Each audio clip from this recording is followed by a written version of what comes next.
Being a guest on a podcast is one of the best ways to build your own credibility and authority on what you know or what your company does. You can get booked as a guest on lots of podcasts, and Outlier Audio is great at helping you do just that. Outlier Audio focuses on getting entrepreneurs, investors, and business professionals booked on podcasts. Tell your brand story without the need to interrupt an audience with an ad. Be the reason they listen to the podcast. Get started with a 5-podcast booking trial to see if you like it. Find out more at outlieraudio.com/bookme. That's outlieraudio.com/bookme. Support for On Brand and all shows on the Marketing Podcast Network is provided by Storyblock. There's no better way to future-proof your business than switch to a headless content management system. That means one place to update all your digital content. 82% of those who have switched to a headless CMS like Storyblock report better productivity, efficiency, and revenue. Sign up for a free account to test and see for yourself at storyblock.com/onbrand. That's Storyblock without the C.com/onbrand. I'm Nick Westergaard, and this is On Brand, helping you tell your story. My guest this week is Jamie Gier. Traditionally, our content has been very static. It doesn't allow someone, a consumer, to really engage with your brand in a meaningful way. And so immersive content brings your content to life and allows your consumer, your buyer, your customer to really engage with it and kind of get absorbed in the story that you're telling with it.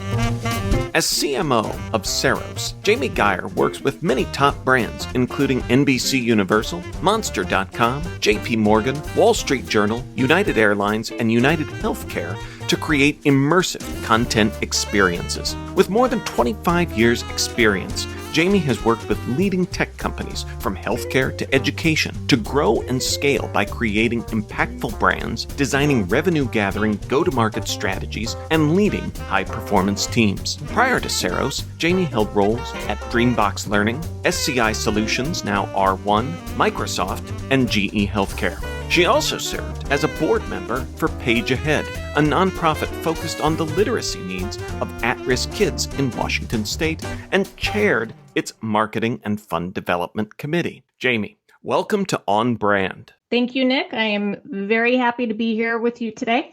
You know, your work with Page Ahead there referenced is near and dear to my heart.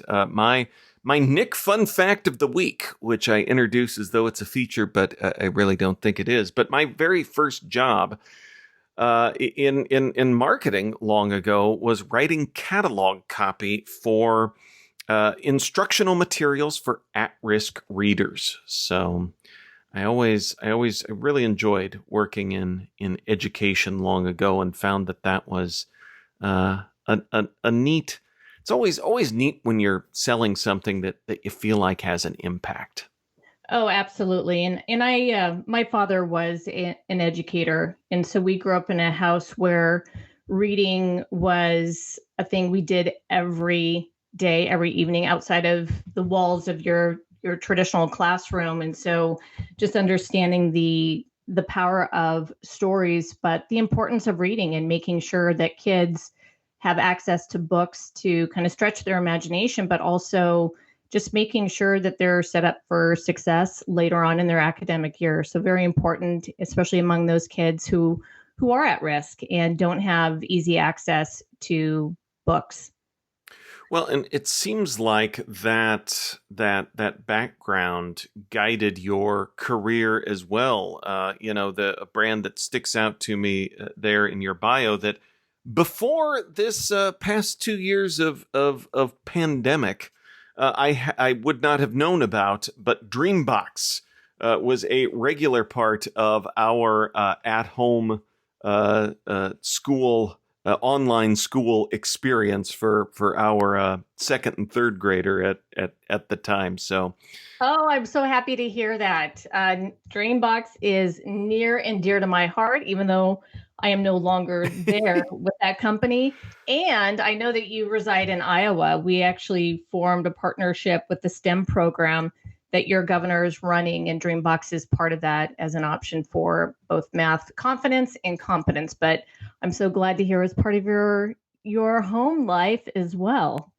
Yeah, yeah. Well, again, I think that you talk about the changing needs of lots of different students, and I think that's where, from writing the catalog copy long ago, I'm excited to see, our work in technology is able to help kiddos in a variety of ways and in a variety of settings also. Exactly. And that's actually, when I think about my career and kind of where I've drifted over the years. I guess drifting is not the right word, because it actually was a very intentional pathway that I took. But I knew, Nick, that if I was going to pursue a career in marketing and branding, I wanted to make sure that I worked for companies that I knew were going to have a positive social impact on society and within our community. Marketing and branding has somewhat always had a little bit of a negative reputation, largely, I think, around advertising, and really wanted to shed that a bit, because the work that we do is so important to bringing visibility around, especially in technology, the things that can have an impact on the lives of people and how they learn, how they work, all of those things. So it was very intentional getting into ed tech, and also prior to that, healthcare. That's really interesting too, because I grapple with that because, most of us that are doing this work, we like doing it, but I also recognize, yeah, that it's got, like you said, that kind of reputation that is that for some, maybe bad actors, and like you said, on the advertising side of things. But I also think, boy, if you can connect what we do to with branding and marketing to products in education and healthcare, it's going to be a win-win. So I love that intentionality that you said about your career, and quick to correct your drifting verb there. I'm a bit of a bladder, so it wasn't necessarily drifting. Although I guess there is some of that a little bit as we, even as we get into the later stages of our professional career in terms of where we want to go. But no, there was a lot of intentionality to it, as you mentioned, and I've been very, very fortunate to work for companies that are doing amazing things to just improve our society. So I've felt very blessed with that, including DreamBox. So with and I love meeting a fellow planner. So that makes me happy. But in talking about that intentionality, let's fast forward up to your work at Ceros now, creating immersive content experiences. So help do a little buzzword decoding for us there. Okay, I will do that for you. So content strategy is a key a key tool that we use to be able to tell stories and to build kind of a visual identity, but also just an identity around our brands. And traditionally, our content has been very static. It doesn't allow someone, a consumer, to really engage with your brand in a meaningful way. And so immersive content is content that they can engage with. It could be a quiz, it could be an infographic that they can explore, and there's a lot of animation around it, but it essentially brings your content to life and allows your consumer, your buyer, your customer to really engage with it and kind of get absorbed in the story that you're telling with it. And we know that immersive content outperforms static content because of the engagement. And I think when we think about how hard brands have to work even today in this digital world, that you have a very short amount of time to grab someone's attention and bring them in. And immersive content is a way that you can do that.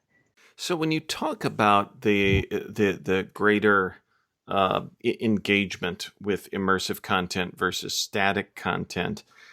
Is it just attention? Is it an emotional connection? What are some of the big differences in terms of the audience perspective? Well, it's definitely an emotional connection. That's why brand work is so important. And that's the core of brand to begin with. Your brand purpose is to have that emotional connection with your audience. So that's there regardless. Immersive content allows you to really express that and build upon that emotion that you have between your brand and your customer. So it's helping to bring that to life and cement that engagement and that connection with it. So, what are some of your favorite examples that illustrate how immersive content works? One of my favorite examples is what Kimpton Properties is doing right now. So we're coming off 2 years where many of us didn't travel. Thank God things are coming back now. And I was just talking to a colleague of mine who's got all of this travel planned. So we're very, very excited. And what Kimpton is doing is positioning itself as the destination that you want to visit and stay at as travel opens back up. And it's not just about your room and your amenities, it's the experience. And so they've launched these seasonal campaigns like Summer Like You Mean It. And if you go to their microsite on this, it really focuses on how they are creating an experience for travelers that extends beyond just the room itself, but it really puts you into the seat of poolside, having a drink, exploring the property. And so they've done a really nice job of using immersive content to bring you into a world where you can experience their location, whatever destination it might be. And it's nice. I mean, you go there and you can visualize yourself at one of their properties and go, yeah, I definitely want to stay there. That's a great example too, and really illustrates what you said about, a great example of that immersiveness of the customer putting themselves there. I mean, we as marketers strive to do that all the time, and all the way back to features versus benefits. But in something like that, of actually seeing yourself there, that's amazing work if you think about it. Well, it is, because we're, as brand strategists, we're trying to help people see a better version of themselves and to experience the world in a way that delights them and brings them joy. And so I think that they've done a wonderful job of helping people see them do that at a Kimpton property. And so they've executed on that extremely well, because you go onto their site and you're like, gosh, the sunshine, like you can almost feel the sunshine. You can feel the pool water. You can taste that drink that they're offering. You can feel the warmth of the fire in their fireplace. It's very, very well done. And that, Nick, is the power of immersive content. It allows you to do that, to bring your brand to life in a way that a PDF simply does not allow you to do. And the beauty about Ceros is it is a no-code platform that allows even non-design savvy marketers to go in and create experiences, because you don't have to rely on the front-end web developer.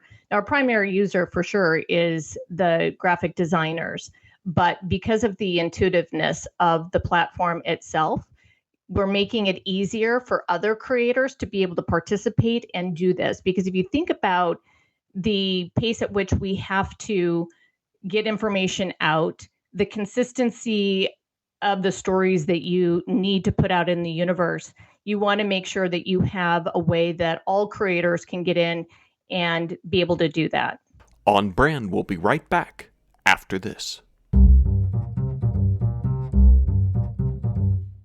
When it comes to marketing, time and place are everything. But with a million messages per minute and not enough hours in the day, how do you really catch your target audience's attention? LinkedIn can help you speak to the right people at the right time. They deliver you quantity and quality with targeting tools that allow you to reach your precise audience, down to their job title, company name, location, and more. This means your ads are being seen by those who matter. That's why LinkedIn is #1 in B2B display advertising in the US. As a thank you to their customers for helping them grow 3 times faster than the competition, LinkedIn is offering a $100 credit on your next campaign. Go to linkedin.com/MPN to claim your credit. That's linkedin.com/MPN. Hey there, it's Jason Falls. If your company or maybe one of your clients sells to marketers, you look for advertising channels that guarantee business marketers are paying attention, right?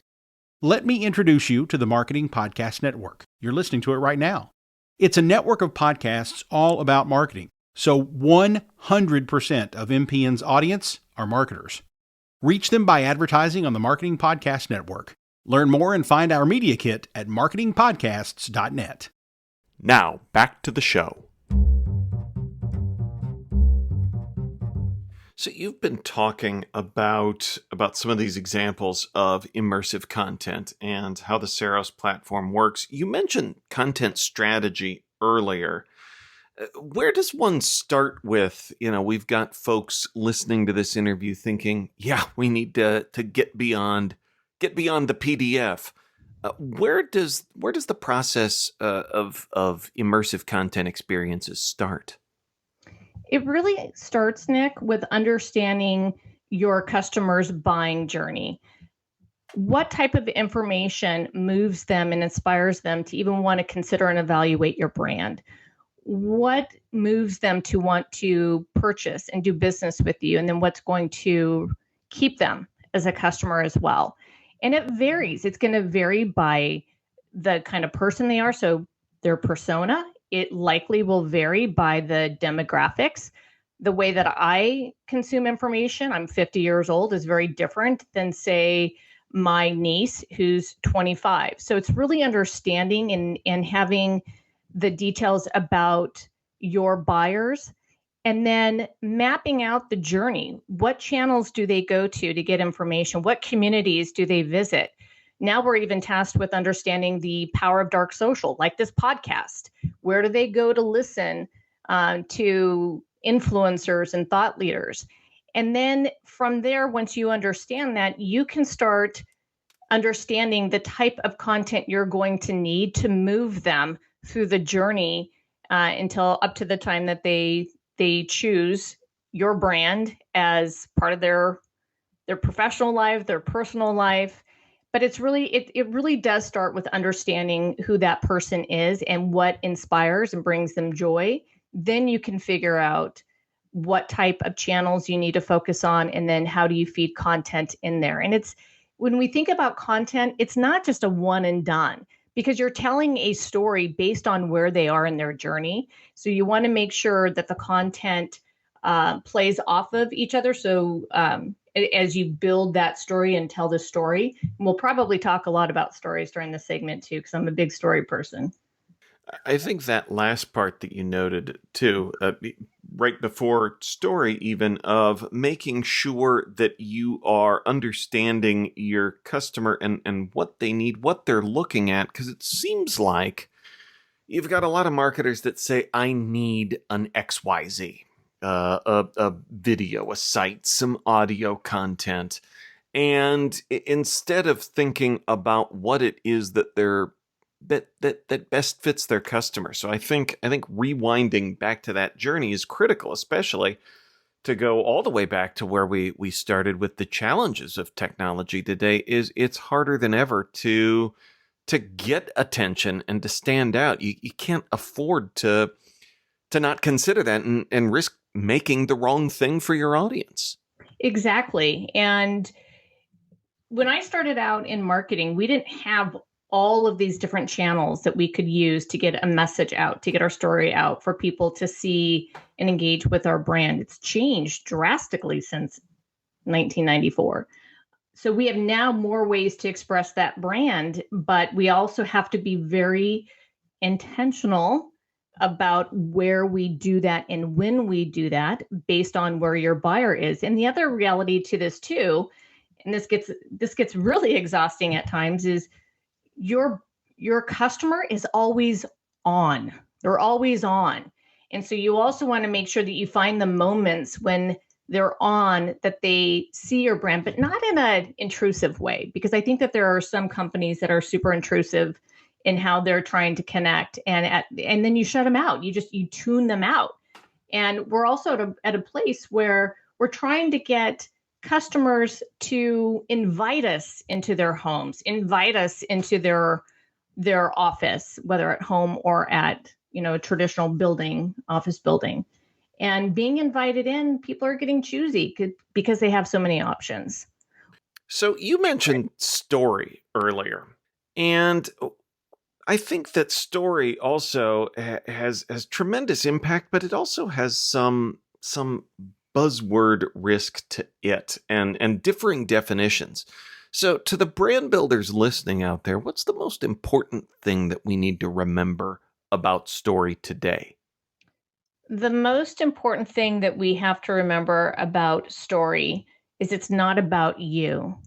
It's about your customer and making them the hero of the story. The story is intended to help people see that better future, the better version of themselves. Again, getting back to the better version of being a mom, being a professional, being a community member. Those are the things that connect. And it's not just one story, it's multiple stories that you have to tell over time. I think the other piece of that and why stories is so important, there was a book that I read. I'm a huge Arthur Brooks fan. He writes for The Atlantic, a lot of topics on happiness and joy. And in the book, Love Your Enemies, he wrote this at a time when, and I would say that we still have a bit of it, this culture of contempt, where it's people being pitted against each other. And in the book, he has a whole chapter dedicated to the power of stories to remove that contempt and to connect people. And he brings up a study based out of Princeton University. And I hope I do not pronounce this person's name wrong, but it's Yuri Hassan. And he's part of the psychology department and the neuroscience institute there. And he did this study, and he used MRI technology to see what happens to your brain when a person is telling a story and a person receives the story. And it's fascinating, Nick, because what the study shows is that there's a thing called brain-to-brain coupling. And it's literally getting people on the same brain wavelength, it sounds really, really silly. But they prove out that the emotional connection happens through those stories. You can be on the polar opposite of somebody on an issue, but once you start sharing stories, it brings them together. And I bring that up because it's so important to the work that we do as brands. And if you really want your brand to connect with somebody, the power of the story is incredible. And I think one of the companies that does this really, really well, and it's stuck with me for a good 10 years now, is P&G. I mean, P&G produces some of the best brand strategists, I believe, and I work with some of them from a consulting perspective. But I don't know if you remember the Thank You Mom campaign that they did about 10 years ago, and it was in time with, Mother's Day and the Olympics. Nick, I watched that today and I still tear up. And there's no narration. That's the power of a visual story in connecting with people. And part of that, obviously, is because I'm a mom. But that's really good branding. That's very, very good branding. They understood their audience. That is a great example of so much of what we've talked about. But even the last point there on P&G, versus just telling a story, a visual story, I would argue, is right back to what we were talking about of being an even more immersive version instead of me just telling you this heartwarming story. Exactly. So you've talked about a few different brands, and it is now time for me to ask you for a brand that has made you smile recently. Nick, I am a big fan of Shark Tank, but that's not the brand that I'm going to highlight. But Shark Tank, my son and my son is 15 years old.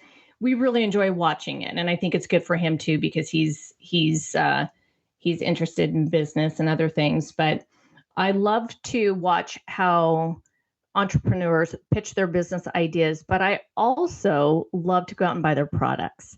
And I did that a couple months ago with Pluto Pillow. And here's why I think that they have done a great job. So Pluto Pillow allows you to go on and onto their site, and they ask for information about sleeping patterns, firmness of the pillows that you like, just things about you. So there's personalization that they take into consideration in terms of building a pillow that's best for you so you get the best sleep. So you go online, you submit the information, and when the pillow arrives, it's pure delight. It comes packaged in this beautiful box, so it's not all squished together and rolled up and stuffed in a plastic bag. It's a beautiful box wrapped in paper, and they include a card that basically says, "We heard you." And it's a summary, Nick, of the information that you provided so that you remember, this is what you told us. Here's what we're delivering to you. Not only that, they actually put in a piece of candy, an airhead. Now, I know that sounds really, really silly because I'm like, what does candy have to do with sleep? But I thought, I remembered that little tiny little token of delight to say, thank you so much for purchasing our product. But I bring them up because from end to end, they did a phenomenal job of one, understanding who you are as a person, designing a product for you, delivering it in a way that says, this is really special. And by the way, we heard you. So just so you remember, this is what you told us. So here's what we're delivering. And oh, by the way, have a little bit of sugar because we love you. That's awesome. I love that. I'm a packaging person. And so they just brought me delight. In fact, I shared it on social media and went, fantastic. The interesting thing, though, Nick, about that story, the sharks did not invest in them. They're missing out. They're missing out. Well, I am also a packaging person. You know, I'm usually fitting with the planning personality, fairly organized. But when I get cool packaging, I'm a bit of a pack rat with it. I still have a package on the ground here from my Headley and Bennett apron that I love. But it's also kind of the neuroscience hour because the candy being in there makes me think of Judy Burgoon's work and the expectancy violations theory. You do not expect to find candy in your shipping box, so it stood out to you as a result of that. So, well, and I love airheads too. I think the other piece of this too is, it feels kind of funny saying this because I work for a company that helps creators design digital immersive content, but I also have a soft spot for the physical world and bringing that into your home, which is probably why I love gravitating towards the packaging piece of it, but also the mailers that we can now get in really nice boxes that have delights in it. And I think that left an impression to me as well. They were able to bridge the digital and the physical in a very nice way. And I love that. And I think, I feel like sometimes we get into this binary mindset that it's an either or, but it's really a both and when it comes to that digital impact, which is powerful and immersive and everything we said. But you also, when you're holding something interesting in your hand that someone packed up and sent to you, you can't beat it. So like you said, in describing the surprise of that airhead, that's awesome. Jamie, where can folks go to learn more about who you are and what you do? Best place is LinkedIn, and you can easily find me there under Jamie Gier. And that's where I connect with many of my friends and colleagues. Awesome. Well, we will link up to that in our show notes. Jamie, thanks for being on brand with us. Thank you, Nick, so much. On Brand is part of the Marketing Podcast Network. If you like what you're hearing, if we've made you smile, you can always listen free on Spotify, Apple Podcasts, or whatever your favorite platform may be. And please take a moment and rate and review the podcast to help others find the show. Until next week, I'm Nick Westergaard, and I'll see you on the internet.